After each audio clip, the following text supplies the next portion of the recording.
Hello, writers. Come write with me. My name is Michaela Greenwood. I create worlds for mind adventures. Welcome to my channel, Write with Michaela.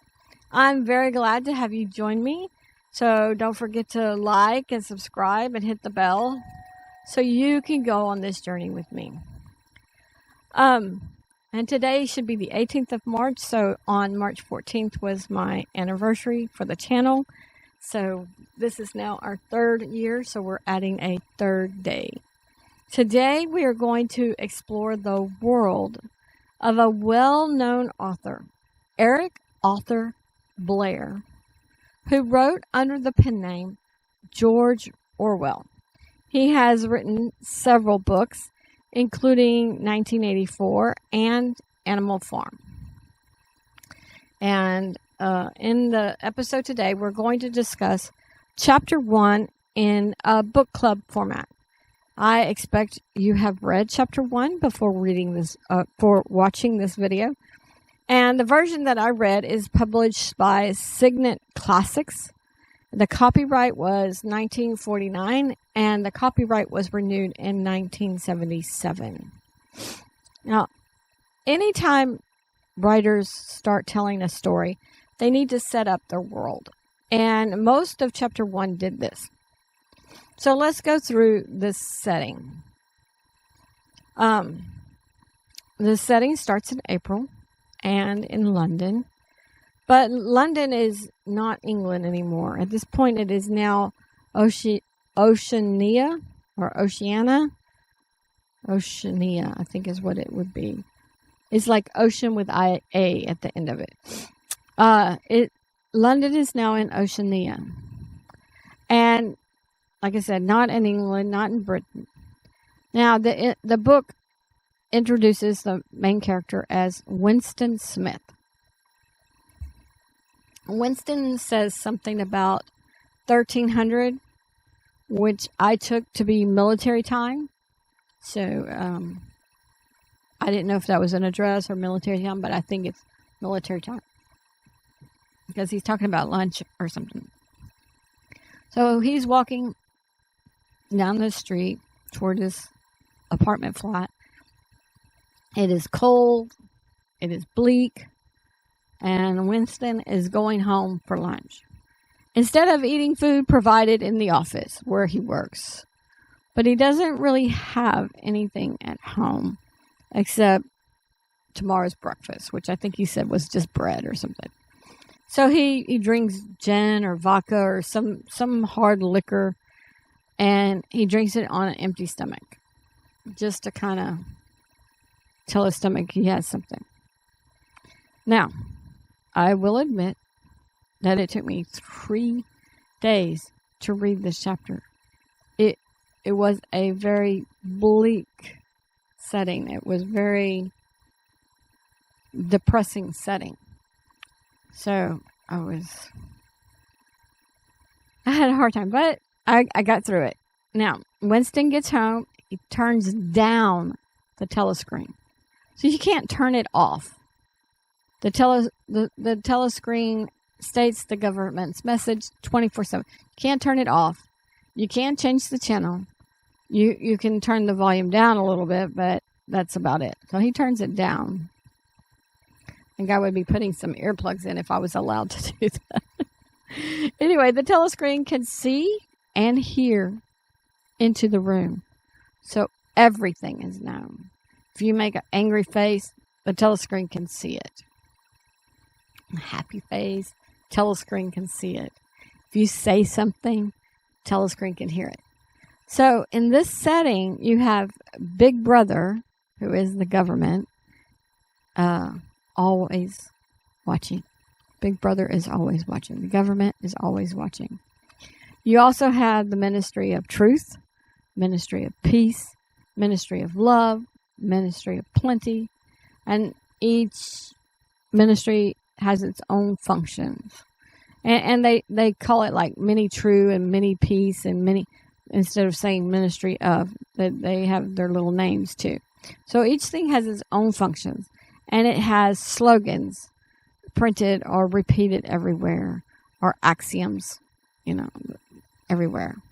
These slogans are war is peace, freedom is slavery, ignorance is strength. And everyone is inundated with these slogans. There is no choice on the channels, like I said, on the telescreen. It's just on, and it's telling you stuff all the time. Now, Winston works for the Ministry of Truth, and like I said, he went home for lunch. He looks out the window in his flat and tries to remember a happier time. Tries to remember something other than the bleakness out there, but he can't. Then, his flat is designed with a little alcove that the telescreen can't see. And he knows that that's probably a flaw, but he slips into this alcove.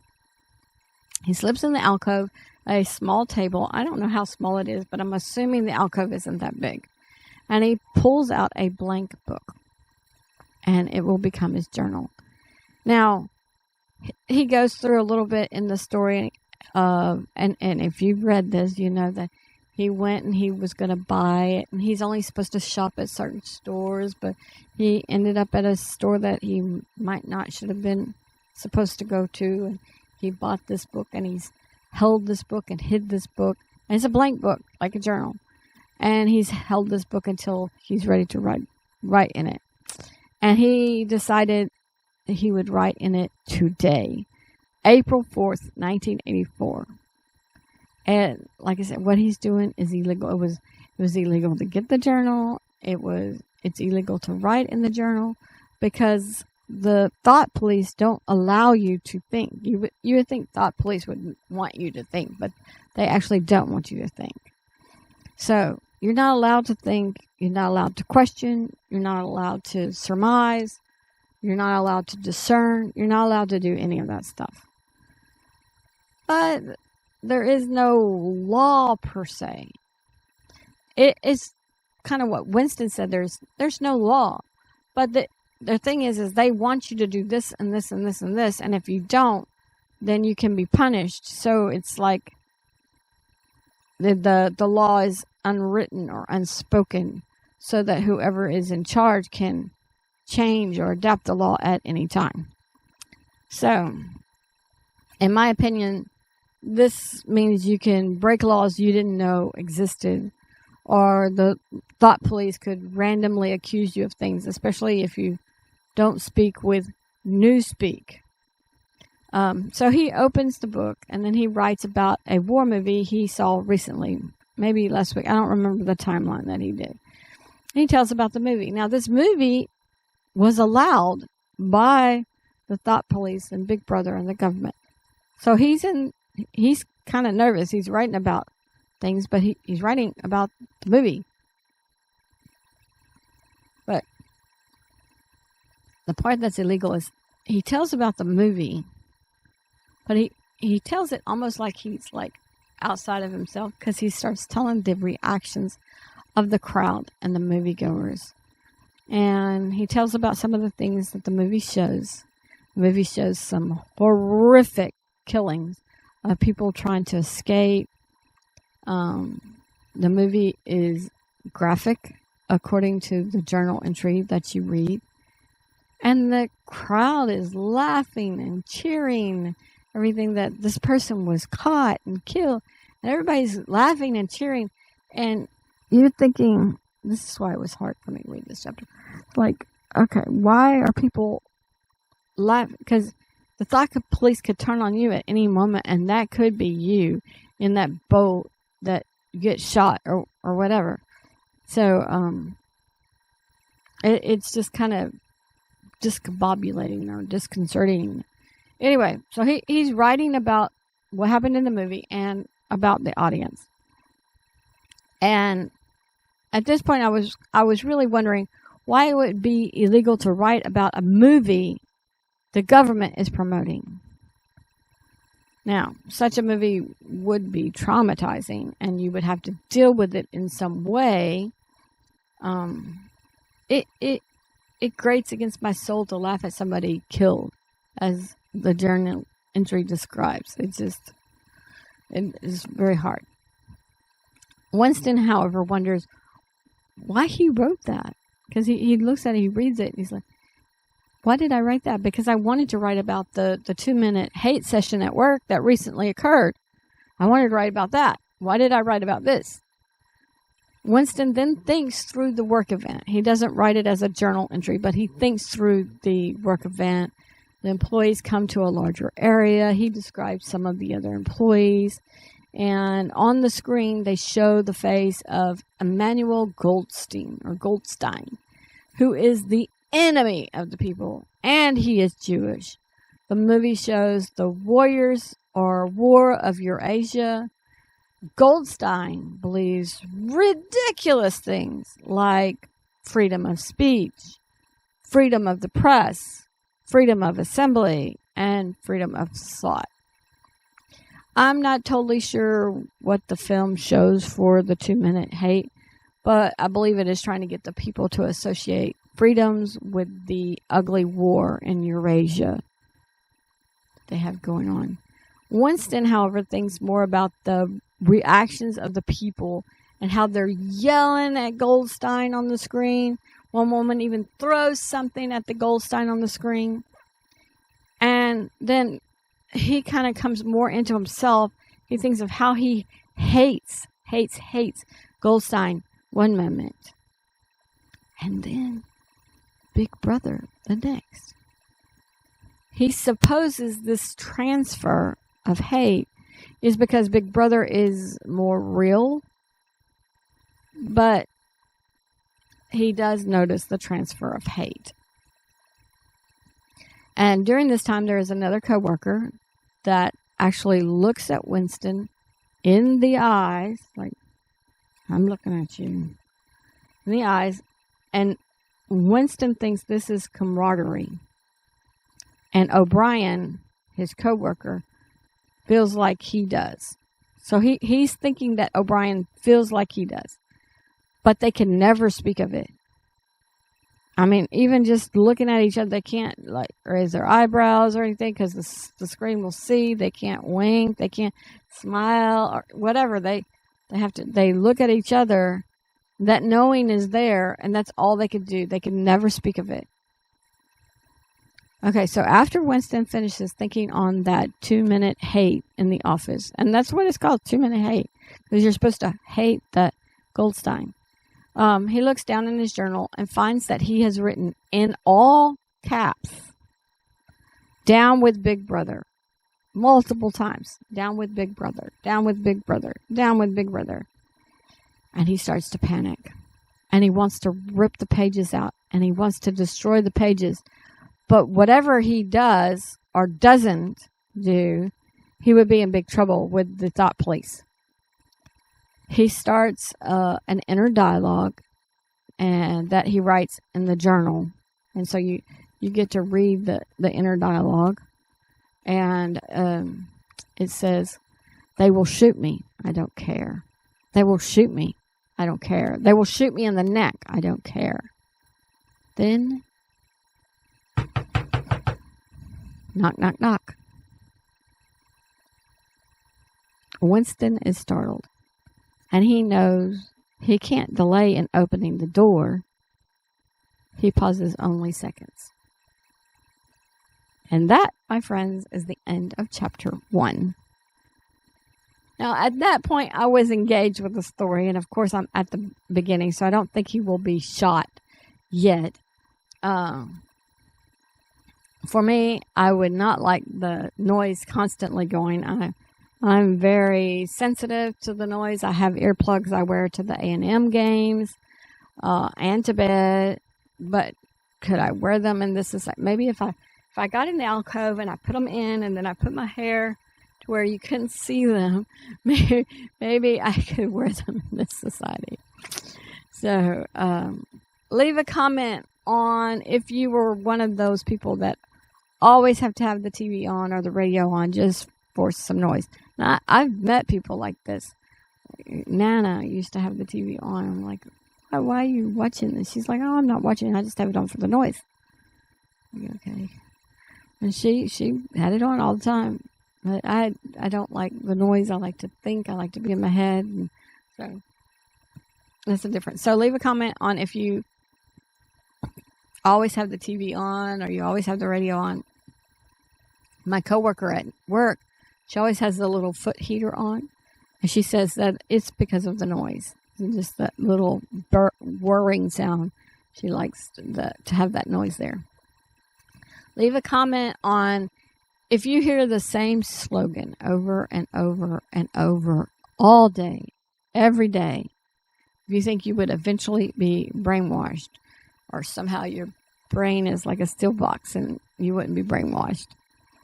So leave a comment on the war movie Winston watched. Would you want to watch that? I mean, to me, that's not... Can I skip that?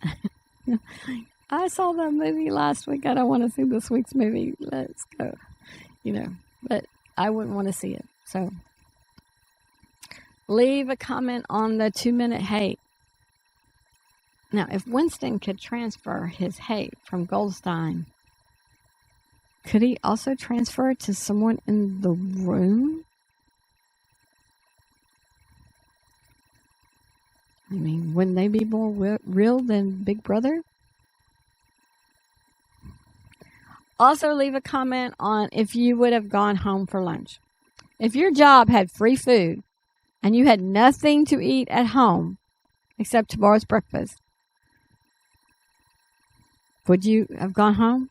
Now, I know quite a few people who want some free time and want lunch by themselves and not in the office with their coworkers.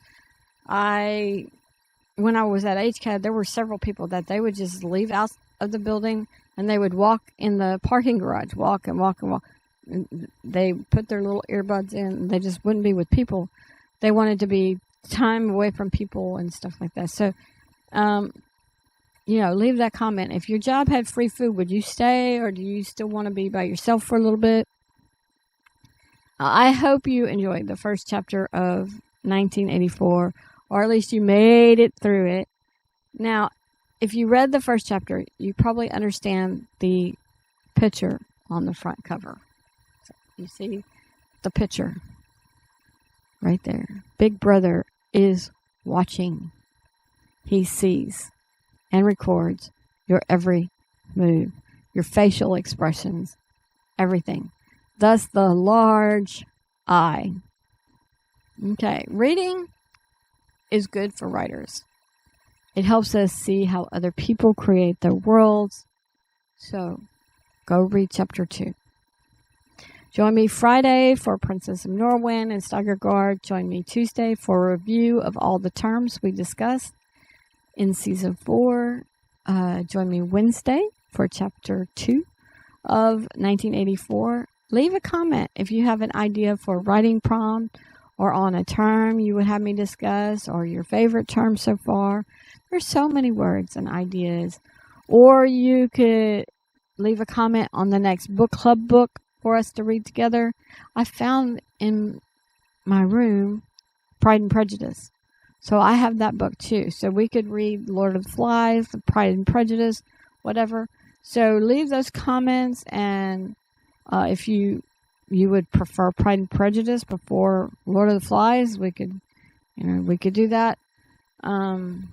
But right now my thoughts are Lord of the Flies by William Golding. And I want to tell you ahead of time so that you could go get the book, or you could go to the library and check it out or whatever.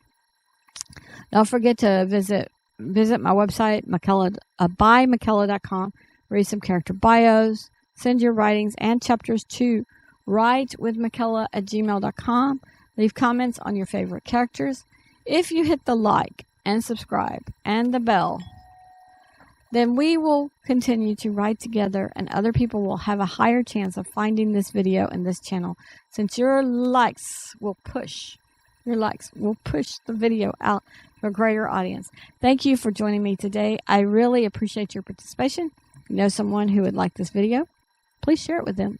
This is McKella with Write with McKella. Bye for now.